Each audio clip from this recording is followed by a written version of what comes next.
If you've been watching our channel for a while, you may have seen this portable sawmill in action a couple of times already.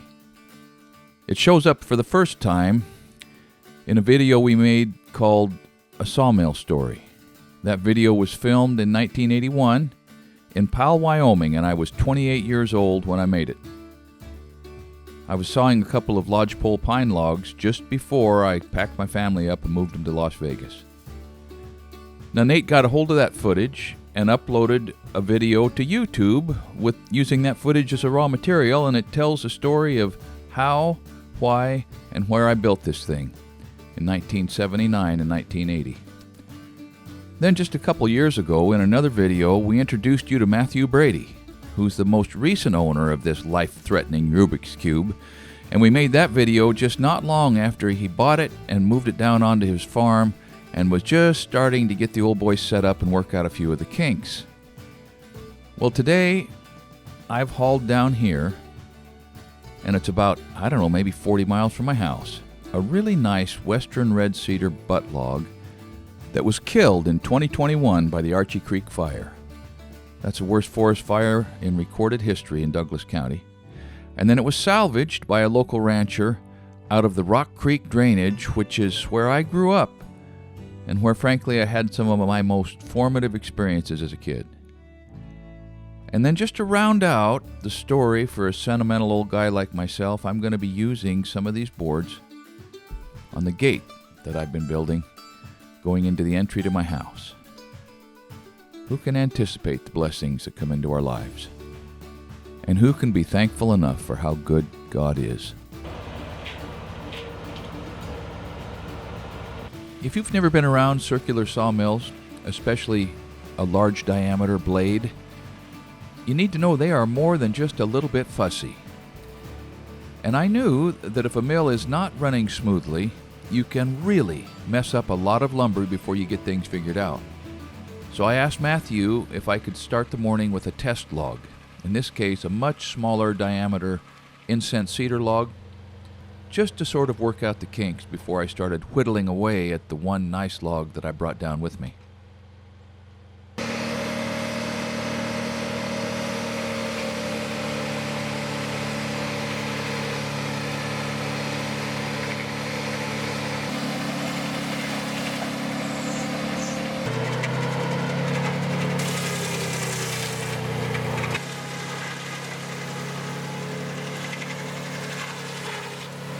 Now, western red cedar, and Google just educated me that it's called Thuja piccata, its formal name, but it's been my favorite wood species since I was a kid, splitting rails and fence posts out of a red cedar log and watching my dad split shakes when I was really young.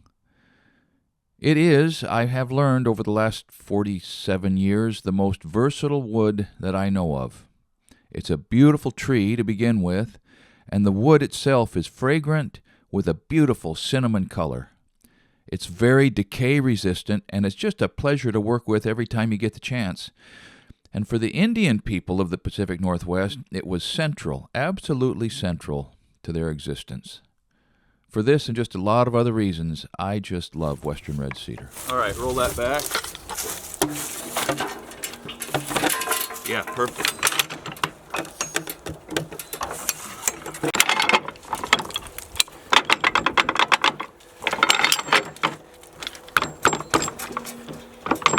Kink in this dog for some reason. I can't imagine why. So the backstory on this dog, which is these ratcheting devices that hold the log onto the carriage, and that Matthew was teasing me about, is that when I was 21 years old, I think I had sort of blocked up this old mill out in the middle of the field where Sam Ball had been running it for years. And it was all rotten by that time, but I managed to get the saw blade spinning enough to see how everything worked. And then my brother-in-law, John Blodgett, whom I love, he was, I think, 7 years older than I was at the time, so he was the ripe old age of maybe 28 years old. He came out there to see what was going on. And he jumped up on the head rig and he said, "Let me run that thing." He grabbed the joystick and pushed down on it, ran the carriage forward, and ran that dog that Matthew's playing with right there straight into the head rig, right into the saw. Fortunately, it was only spinning maybe 100 RPMs, but everything came to a stop, put a bend and a bite out of that dog, and taught me a valuable lesson about paying attention to where those dogs are before you run the carriage back and forth.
We've run into a problem, and it is the problem that Matthew's been fighting now for quite a while, and the diagnosis is clear, and that is that this saw needs a little more lead. That means the front edge of this saw needs to be, the arbor needs to be twisted so the front edge of the saw is closer to the path of the log. So when I came up here today, Matthew said, yeah, I think my saw is overheating in the center. And he saw these marks right here, these darker marks, and he thought that it had gotten hot enough to scale. I mean, you know, think blacksmith shop. Well, it's not that at all. The temperature on this right now is probably 140 degrees. Way too hot, because what that does is it expands the steel right here.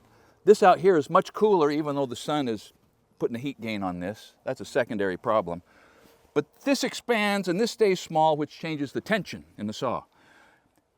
When you put a little more lead in the saw, ideally, the only part of the saw that's touching the wood is right here. And the back of the saw has clearance, so you don't have this rubbing action. There was another thing that I spotted as soon as I walked up to the saw this morning, and that's the saw guides. Let me show you what those things are telling us. So these are saw guides, just like on your bandsaw in your shop. These are a brass plug. He had to have new ones made. The ones I had were just so torn up. And they have oak dowels in there. When I walked up here this morning, there was about 1/8 of an inch of clearance in that saw guide on the off side of the saw. Well, that's wrong, because the off side of the saw, the guide should be in contact or very nearly in contact, so the saw just can't go out. So we adjusted the saw guides up, and we did fine until the sun got up a little higher and the bigger log started creating more friction. See, it's just as hot on this side as the other side, but the friction has not worn off the rust over here, so you can't see evidence of the rub. He went down to get some water. He has, the good boy, he's run a water line up here that he can turn on and off through a weed sprayer tip. So he brings a tank of water up here and just opens it up so there's a little water running up near the eye of the saw, which keeps it cool and lubricates that. We're going to get through this just fine. We just have to adjust the saw guides, put water on the saw, and get back to work. Bring this up and leave just a little bit of slack so the saw has somewhere to go. We're going to leave that one tight even though the saw is flexed over against it. When we get the saw cool, we'll check it one more time and then bring that to where it's over in contact.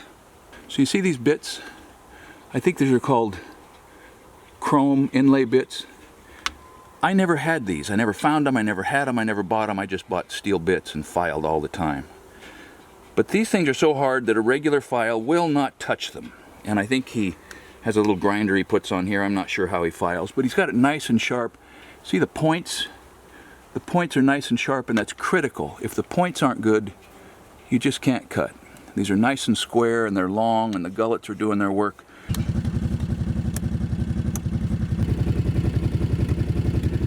Just as hot in here, and there's no mark. Okay, yeah. Just friction.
So I don't know if you could tell by looking, but that was about as much fun as I have had in a long time. It was, you know, you think about these things and you imagine them and you worry about if at 65, 6, you're still strong enough to do it. Turns out I am. Probably nobody's more surprised than me unless it's him. But Matt, I'm just proud of you, man. You have brought this thing back just as far as you can prior to putting that Detroit on here. Yeah. So how are you working this in with your farm? Your family's lived on this ground how long? 132 years. So. Whoa. Did your dad approve of bringing a sawmill onto Oh the yeah, family farm? yep, yeah. We had a sawmill at Mom and Dad's place, a little push band sawmill. So Okay. it was always a hassle to haul logs from here to Mom and Dad's place in Yeah. Glide, and Yeah. then bring the boards back down here to build something. So I mean, that was kind of part of the impetus of Yeah. finding a sawmill, and then Yeah. found your sawmill On Craigslist? after having been a YouTube fan already for a little bit. Yeah, how cool was that? So what was the most challenging part of bringing, because it was on the edge of scrap iron when you got it. It had been neglected and Yeah, people had messed with it. It wasn't too bad, honestly. I mean, the motor was fully functional. It just wasn't tuned up. It wasn't tuned up. It was, you know, I would guess probably not as mechanically inclined folks had it, and just making do, and it Yeah. was good enough for what they wanted. And so Until they decided to sell it, so yeah, maybe it so wasn't they, good enough. Well, I think they were moving away from Oh, that I see. property and stuff, and so just didn't have room to take it, and it kind of moved on. So what was the most challenging puzzle so far that you've had to figure out on this giant puzzle? It is a puzzle, isn't it? Yeah, a lot of it is the blade itself. Yeah. I mean, the tension, and like we've talking about needing a little more lead, and you know, Yeah. just trying to figure out all those little things Yeah. that have a big difference, and you know, Yeah. reading the old Forest Service publication manual Yeah, that still circular has your name saws. in the front cover. and, yeah.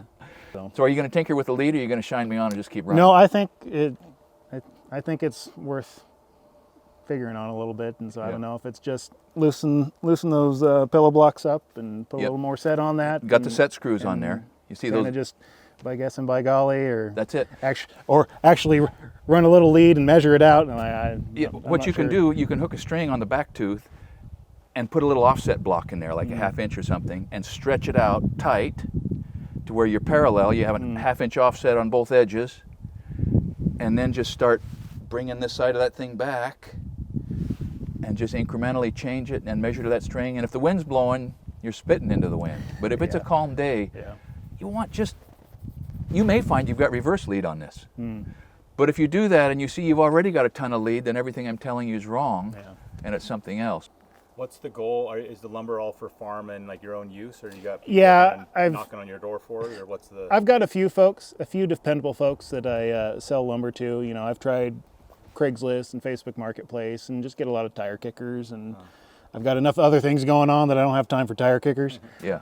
So yeah, you know, like this deck I've added in the cold deck on the infeed side. You know, I've Yeah. built that all out of stuff we've milled, and built gates and lambing pin panels and stuff like that. So, you know, a lot of it's self-sufficiency, Yeah. and we've got a lot of, you know, drought-killed Doug fir around here we need to try and clean up. So, That's so cool. So just It is. when you got a ranch, therefore you got trees. Yep. Now you don't have to go to the lumberyard. Yep. More or less. Yeah. Yep. That's the idea anyway. unless I need something pressure treated or a piece of plywood, I pretty Yeah. much do it myself. So. Yeah, but you know, you are the perfect guy to have this. I said it in the other video, it's perfect, because like you just said, Nate pointed out, you got the property, you got the wood, you got the need, and you've got the brains, and it takes some. Yeah.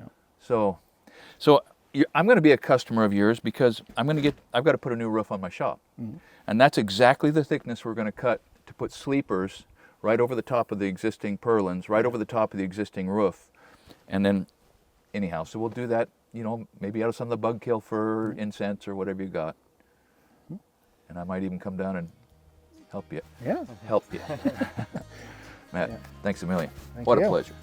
So why, you might ask, would I go to all this effort for 150 board feet of western red cedar? I mean, it's like, why did they climb Everest, right? Except there's a little more practical reason than that. I need a couple of things. I need some 1 1/8" boards to go in the panels on the gate. These are cut to about 1 1/4". I'll plane them down and put them into those panels. They're going to look great. I've got a garden shed in mind for my wife that we'll use some of these other things on. But the appeal of this for me is the circular saw marks. Rough sawn lumber has its own, it has the fingerprint or the signature of the saw and the sawyer when you look at the circular pattern that is left across the wide face of the board by the path of the saw through the log. You can tell the rate of feed, you can tell how well tuned the saw is, you can get an idea of how much power the saw was dealing with, and the regularity of the boards will give you an idea of whether or not the sawyer had any idea what he was doing, and in this case he had a small idea, but only a marginal small idea. Doesn't matter. It's been a day, like I've mentioned, that I know I will never forget, and maybe some of these other guys won't either. Thanks for watching Essential Craftsman, and keep up the good work.